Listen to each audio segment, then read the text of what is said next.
आइए, आप सबका स्वागत है हमारी खास सीरीज मार्केट मास्टर्स में। और आज हम आपकी मुलाकात करवाने जा रहे हैं लक्ष्मी अय्यर जी से, जो कि ग्रुप प्रेसिडेंट हैं इन्वेस्टमेंट्स और CEO Bajaj alternate investment management की। और आपने कोटक ग्रुप में 23 साल तक काम किया है। इसके अलावा क्रेडेंस एनालिटिक्स लिमिटेड में आपने रिसर्च एनालिस्ट के तौर पर अपने करियर की शुरुआत की। बॉन्ड मार्केट से आपने एमबीए की डिग्री हासिल की है एनएम कॉलेज NMIMS मुंबई से। आइए लक्ष्मी जी का करते हैं स्वागत। गुड मॉर्निंग मैम, बहुत बहुत स्वागत है आपका। धन्यवाद हमें समय देने के लिए। बाजार थोड़े मूड माहौल में जोश में लौटते हुए दिख रहे हैं।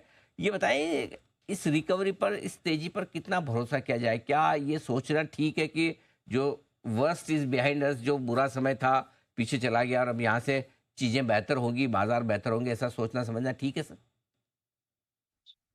Good morning Anil ji. जी, हम इस रैली पे बिल्कुल भरोसा कर सकते हैं और इसकी 2-3 वजह हैं। खास करके अगर हम गौर फरमाएँ कि अर्निंग्स के ऊपर, तो पिछले 12-18 महीने में जो हमने मंदी देखी हुई है अर्निंग्स की, लगातार सिंगल डिजिट या फिर नेगेटिव अर्निंग्स ग्रोथ का जो माहौल चल रहा था, उसका थोड़ा खुलासा हो रहा है। ऐसा नहीं कहूँगी कि पूरा खुलासा हो रहा है, लेकिन इंक्रीमेंटली अगर हम ध्यान दें तो ये जो अर्निंग्स डाउनग्रेड या फिर स्लो डाउन की जो तादाद है, वो मात्रा कम होती जा रही है। और इससे हमें अंदाजा लग रहा है कि आने वाले 12-18 महीनों पर आखिर मार्केट तो एक्सपेक्टेशन पे चलता है, तो हमें लगता है कि जो अर्निंग्स की तिमाही है शायद बेहतर हो सकती है यहाँ से। और ये शायद मिड टू हाई टीन्स में आपको ये अर्निंग्स ग्रोथ का बढ़ावा दिख सकता है। काफ़ी अक्रॉस सेक्टर्स, ऐसा नहीं कि कोई सेक्टर्स इसमें छूट जाएँगे, वो तो स्वाभाविक है। तो वो एक हमको ठीक लग रहा है। और दूसरी चीज़, पूरे विश्व भर में हम देखेंगे तो काफ़ी जो कॉबवेब्स की जो परिस्थिति थी, वो थोड़ी-थोड़ी जो उलझी हुई चीज़ थी, वो सुलझती हुई दिखाई दे रही है। तो ये दोनों चीज़ें, ग्लोबली और डोमेस्टिक, ये दोनों चीज़ें हमको दर्शाती है कि यहाँ से इंक्रीमेंटली थोड़ा-थोड़ा कंसोलिडेशन हो सकता है, मना नहीं करूँगी, लेकिन इंक्रीमेंटली बाज़ार का जो मोड़ है, वो हल्का-सा पॉज़िटिव टर्न ले रहा है यहाँ से। हाँ, बिल्कुल, ये आपने अच्छी बात कही कि ठीक है, स्पीड कम ज़्यादा हो सकती है, थोड़ा रुक-रुक कर चलें, लेकिन डायरेक्शन ऊपर की तरफ साफ दिख रहा है।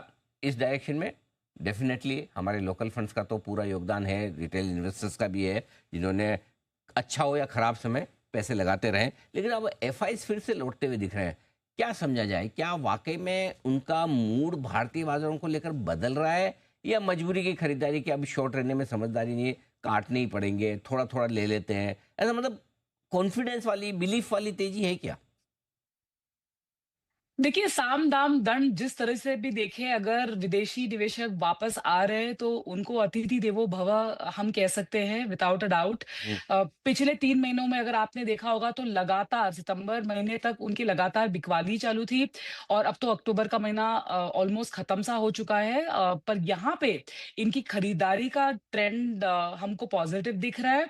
क्या ये पिछले ये जो पूरे साल का जो नेगेटिव आंकड़ा है, इसको ऑब्वियसली पॉजिटिव कर पाएँगे? The answer is probably not. लेकिन जो ट्रैजेक्टरी है, आप इंडिया को किस हद तक इग्नोर कर सकते हो? एक तो रिटर्न्स के अगर आंकड़े देखें, तो चाइना के मुकाबले में काफ़ी अंडर परफॉर्मेंस है, over 60% under performance dollar term में।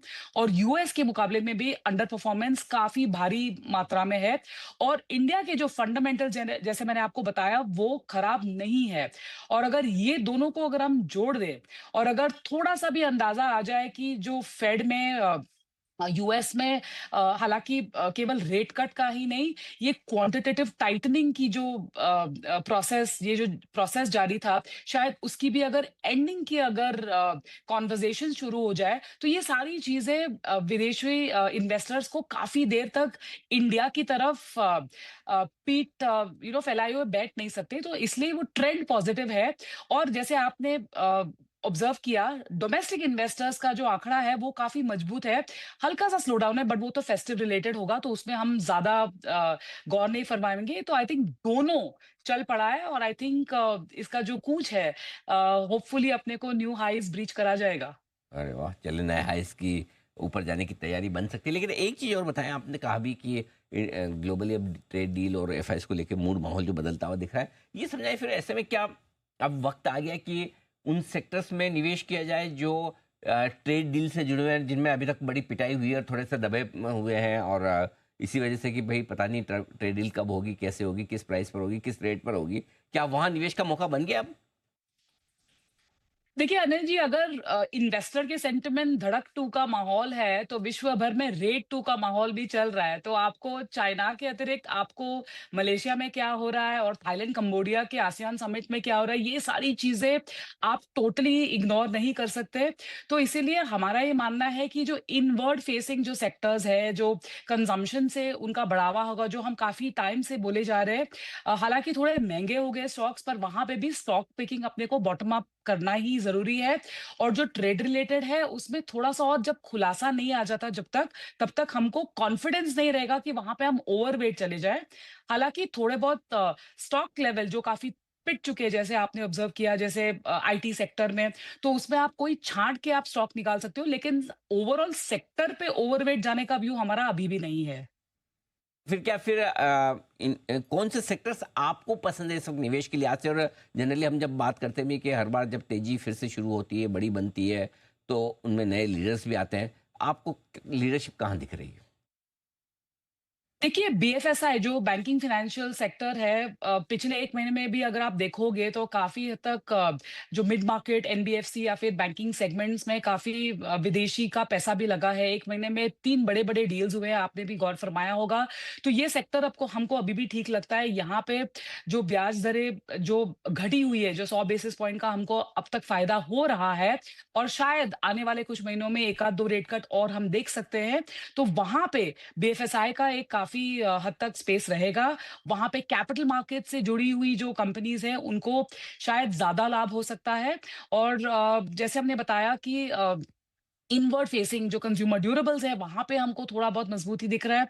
और इनवर्ड सेक्टर्स में जैसे ऑटो हुआ, ऑटो ऑलरेडी काफ़ी हद तक भाग चुका है, लेकिन अभी भी वहाँ पे व्यू हमारा नेगेटिव नहीं है। तो इन्हीं कैटेगरी में कैपेक्स रिलेटेड ऑलरेडी थोड़ा प्राइवेट कंजम्पशन को बढ़ावा मिला है, थोड़ा कैपेक्स का जो अर्ली इनिशियल साइंस दिख रहा है, उस लक्षण के हिसाब से कैपेक्स में भी आप थोड़ा पोज़ीशन कर सकते हो। बट हमको ये भी ध्यान रखना चाहिए कि मार्केट अभी आने वाले 12-18 महीने के लिए आपको पोज़ीशन करना चाहिए, ना कि आने वाले 10-12 हफ्तों के लिए। 10-12 दिन हफ्तों के बजाय 10-12 महीनों के लिए आज से निवेश करेंगे तो ज़्यादा बेहतर है। एक राय आपसे थोड़ा सोने-चांदी पर भी लेना चाहता हूँ, अगर आप दे पाएँ। काफ़ी लोग मिस कर गए तेज़ी को। कुछ लोगों ने तो फिर धनतेरस पे खरीदा, तभी टॉप बन गया। अब वापस जो लेना चाहते हैं, क्या सही वक़्त है सोने-चांदी में निवेश करने का? देखिए, बहुत ज़्यादा हद तक मैं बोलूँगी रिटेल इन्वेस्टर्स जो है, रिटेल निवेशकों का फोमो रिलेटेड यानी फ़ियर ऑफ मिसिंग आउट वाली जो रैली में उनको भाग लेना है, उस तरीके का रैली में हमने भाग लेते हुए देखा है।